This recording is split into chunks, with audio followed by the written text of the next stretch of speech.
नमो श्रीयतिराजाय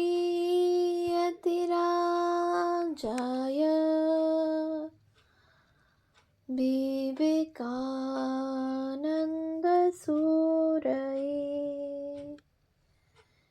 सच्चित्सुखस्वरूपाय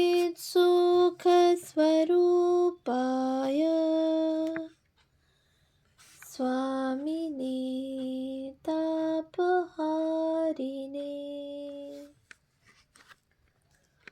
পূজনীয় স্বামী গম্ভীরানন্দজি মহারাজের রচনা যুবনায়ক বিবেকানন্দ প্রথম খণ্ড গ্রন্থ থেকে পাঠ। পৃষ্ঠা সংখ্যা 29। উষার আলো। এই বালকোচিত সমাধানে তিনি তখনকার মতো শান্তি পাইলেও পরে আমরা দেখিব সীতারামের প্রতি তাহার অতুলনীয় ভক্তি কখনো আসনচ্যুত হয় নাই। শৈশবে মাতৃক্রোড়ে বসিয়া তিনি রামায়ণের যে অপূর্ব চিত্তাকর্ষক কাহিনী শুনিয়াছিলেন, তাহা দাম্পত্য জীবনের দুঃখময় অভিজ্ঞতায় ক্লিষ্ট সহিসের তিক্ত বাণীতে অকস্মাৎ ম্লান হইলেও কোনোদিনই হৃদয় হইতে মুছিয়া যাইতে পারে নাই, বরং উহা পাশ্চাত্য জীবনের আদর্শের সংঘর্ষে স্পষ্টতর হইয়াছিল। বিশেষত রামায়ণের হনুমান চরিত্র তাহাকে শৈশবকালে খুবই আকৃষ্ট করিত। রামগত প্রাণ, অদ্ভুত কর্মা, মহাবীর হনুমানের আদর্শ তাহার হৃদয়ে সর্বদা জাজ্বল্যমান থাকিত এবং রামায়ণ গানের সংবাদ পাইলেই তাহা শুনিতে চাইতেন। একদিন তিনি এক কথক ঠাকুরের মুখে রামায়ণ কাহিনী শুনিতেছিলেন। কথক যখন বলিলেন হনুমান কদলী বনে থাকেন, তখন মহাবীরের দর্শন লাভে সমুৎসুক বীরেশ্বর প্রশ্ন করিয়া বসিলেন, সেখানে গেলে কি তাকে দেখতে পাওয়া যায়? বালকের কৌতুকপূর্ণ প্রশ্নের উত্তরে কথক কতকটা বিদ্রূপ ছলে মৃদু হাস্যে বলিলেন, হ্যাঁ গো, গিয়েই দেখো না। বীরেশ্বরের বাড়ির কাছেই এক কলা গাছের ঝোপ ছিল। কথা শেষে রাত্রে বাড়ি ফিরিবার পথে বীরেশ্বর সেই ঝোপে গিয়া কদলীতলায় বসিয়া হনুমানের আগমন প্রতীক্ষা করিতে লাগিলেন। কিন্তু অনেকক্ষণ পরেও যখন দর্শন মিলিল না, তখন ক্ষুণ্ণ মনে গৃহে ফিরিয়া সকলকে উহা নিবেদন করিলেন। বয়স্কেরা তখন তাহাকে প্রবোধ দিয়া বলিলেন, ওরে বিলে, বোধহয় আজ প্রভুর কাজে হনুমান অন্য কোথাও গেছেন, তাই তার দেখা পাসনি। ইহাতে তিনি কতকটা আশ্বস্ত হইলেন। সন্ন্যাসী হইবার স্বাদ তাহার বাল্যকালেও ছিল।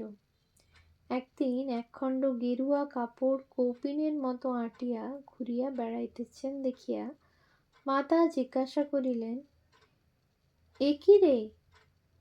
বীরেশ্বর সোল্লাসে জোর গলায় বলিলেন, আমি শিব হয়েছি। আর ছিল তাহার ধ্যান প্রবণতা। পূর্বে একটি ঘটনার কথা আমরা উল্লেখ করিয়াছি। বৃদ্ধদের মুখে তিনি শুনিয়াছিলেন, ধ্যানমগ্ন মুনি ঋষিদের জটা প্রলম্বিত হইয়া ভূমি স্পর্শ করে এবং ক্রমে বটের শিকড়ের ন্যায় বহু দূরে জমিতে ঢুকিয়া যায়। সরল শিশু বীরেশ্বর ধ্যানে বসিতেন আর মধ্যে মধ্যে চক্ষু খুলিয়া দেখিতেন জটা ভূমিতে প্রবিষ্ট হইয়াছে কিনা। যখন দেখিতেন তাহা হয় নাই, তখন ছুটিয়া গিয়া মাকে বলিতেন, কই, ধ্যান তো করলাম, জটা কোথায় হলো? মা প্রবোধ দিতেন, 1-8 ঘন্টায় বা 1-8 দিনে হয় না, অনেক দিন লাগে। বাড়ির সকলেই দেখেন বীরেশ্বর এমনই ভাবে কখনো একাকী, কখনো বা প্রতিবেশী বালকদের সহিত ধ্যানে বসিয়া সময়ের জ্ঞান হারাইয়া ফেলে এবং আপন ভাবে এমন তন্ময় হইয়া যায় যে ডাকিয়া সাড়া পাওয়া যায় না। একদিন চিলে ঘরে বা বাড়ির ছাদে লীলা প্রসঙ্গের মতে নরেন্দ্রনাথকে বাটির এক নিভৃত প্রদেশে অর্গলবদ্ধ স্থানে একদিন ধ্যান করিতে দেখা গিয়াছিল। 5/64। ঐরূপ ধ্যান খেলা চলিতেছে। অকস্মাৎ একটি বালক দেখিল মেঝের উপর একটা প্রকাণ্ড গোখুরা সাপ। সে ভয়ে চিৎকার করিয়া উঠিল এবং বীরেশ্বর ব্যতীত সকল বালকই ঘরের বাহিরে ছুটিয়া পালাইল। বীরেশ্বর কিন্তু তখনও ধ্যানমগ্ন, বাহ্য সংজ্ঞা শূন্য। সাথীরা ডাকাডাকি করিয়াও সাড়া পাইল না। তখন তাড়াতাড়ি সভয়ে ছুটিয়া গিয়া বয়স্কদের ডাকিয়া আনিল। তাহারা আসিয়া দেখেন অতি ভয়াবহ দৃশ্য। বালক চক্ষু বুজিয়া বসিয়া আছে, আর সম্মুখে বিষধর করাল ফনা বিস্তার করিয়া দুলিতেছে। দেখিয়া প্রাণ শুকাইয়া গেল, নিঃশ্বাস পর্যন্ত থামিয়া গেল। শব্দ করিলে পাছে সাপ বালকের অনিষ্ট করে, এই ভয়ে নিরুপায় সকলে নিঃশব্দে দাঁড়াইয়া রহিলেন। ক্রমে গোখুরা আপনি সরিয়া গেল। মুহূর্ত পরে আর তাহাকে খুঁজিয়াও পাওয়া গেল না।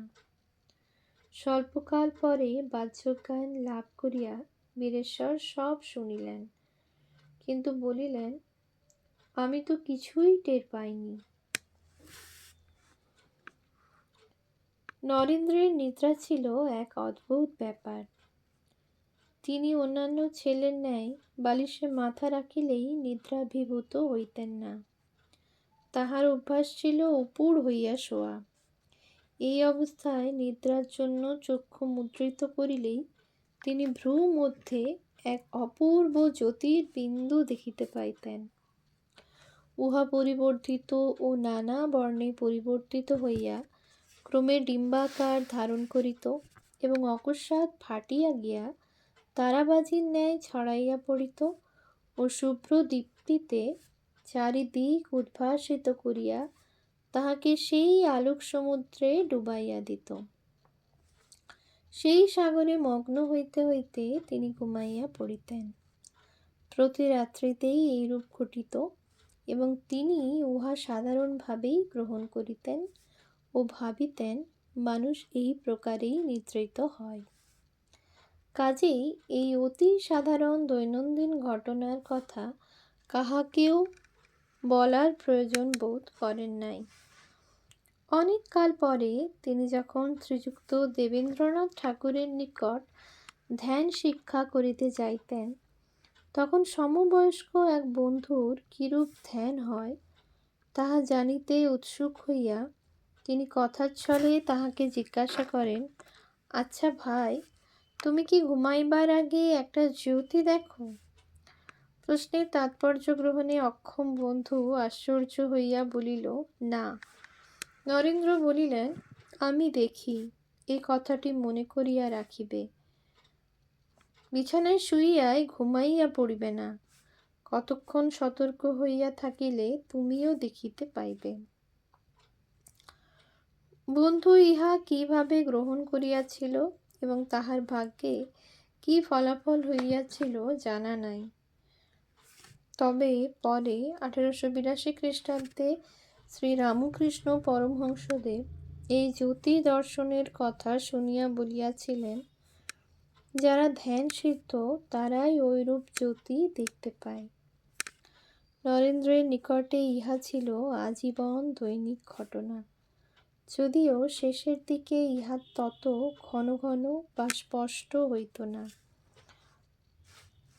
বহুকাল পরে তাহার এক গুরুভ্রাতা তাহাকে এই জ্যোতি দেখাইতে অনুরোধ করিলে যেই স্বামীজি গুরুভ্রাতার কপালে হাত দিলেন, অমনি গুরুভ্রাতা দেখিলেন সমস্ত বহির্জগৎ সহসা এক জ্যোতি সমুদ্রে পরিণত হইয়া গেল। উৎস বাংলা জীবনী 16। আশ্চর্য জ্ঞাতা কুশলানুশিষ্টা। জীবন প্রারম্ভেই দেখা যাইত সমবয়স্কদের সহিত দলবদ্ধভাবে ক্রীড়া আমোদাদির কালে নরেন্দ্র হইতেন এসব অনুষ্ঠানের নেতা। বস্তুত নেতৃসুলভ গুণাবলী তখন হইতেই তাহার চরিত্রে পরিস্ফুট হইয়া ক্রমে সমুচিত রূপ ধারণ করিতেছিল। এক মকর সংক্রান্তির দিনে তিনি পিতার অনুমতি লইলেন, সহপাঠীদের সহিত গঙ্গা পূজা করিতে যাইবেন। মহেন্দ্রবাবুর মতে তখনকার দিনে পাঠশালায় মকর সংক্রান্তির দিন গঙ্গা বন্দনা গাহিয়া গঙ্গার পূজা করিয়া আসার প্রথা ছিল। মকর সংক্রান্তির দিনে বিশ্বনাথ নূতন জামা ইত্যাদি গুরু মহাশয়কে এবং কয়েকজন ছাত্রকে দিতেন এবং তাহাদের বাজনা বাদ্যসহ গঙ্গা পূজা করিয়া আসিতে অনুমতি দিতেন। ফিরিয়া আসিলে রীতিমতো মিষ্টিমুখ করাইতেন। সকল বালক মিলিত হইয়া সুর করিয়া গাহিত, বন্দে মাতা সুরধুনী, পুরাণে মহিমা শুনি ইত্যাদি। 10 পৃষ্ঠা।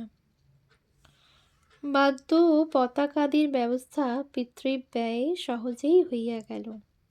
অবশেষে গঙ্গার মাহাত্ম্য গাহিতে গাহিতে বাদ্য ও নিশান আদি সহ সকলে একটি ছোটখাটো শোভাযাত্রা করিয়া নদীর তীরে উপনীত হইলেন এবং জাহ্নবী সলিলে পুষ্পমাল্যাদি অর্পণ করিয়া ও দীপাবলি ভাসাইয়া দিয়া দেবীর পূজা সমাপন করিলেন। কলার খোলে প্রজ্বলিত ক্ষুদ্র ক্ষুদ্র ভাসমান দ্বীপগুলি বক্ষে লইয়া বালকদের পূজায় প্রীতা সুরধুনী যেন সন্ধ্যার মৃদু অন্ধকারে প্রসন্ন চিত্তে সহাস্য বদনে মন্থর গতিতে সাগর অভিমুখে প্রবাহিতা হইলেন। কখনো সমবয়স্কদের সহিত রাজা কোটাল খেলায় তিনি রাজা সাজিতেন। দত্তবাড়ির ঠাকুর দালানটি উঠান হইতে এক মানুষ উঁচু ছিল। 6টি ধাপ বা সিঁড়ি দিয়া উঠান হইতে ঠাকুর দালানে উঠিতে হইত। নরেন্দ্র সদর্পে উহার সর্বোচ্চ সোপানে বসিয়া আর 2 জন সঙ্গীকে নিচের ধাপ দেখাইয়া বলিতেন, তুমি হচ্ছ মন্ত্রী আর তুমি সেনাপতি, যাও ওখানে দাঁড়াও। তাহারও নিচে সিঁড়িতে বসিত সভাসদগণ। অবশেষে রাজদরবারের কার্য আরম্ভ হইলে কর্মচারীরা ভূম্যে বলুণ্ঠিত হইয়া প্রণাম করিত, আর রাজা প্রশ্ন করিতেন, মন্ত্রী, রাজ্যের খবর কি?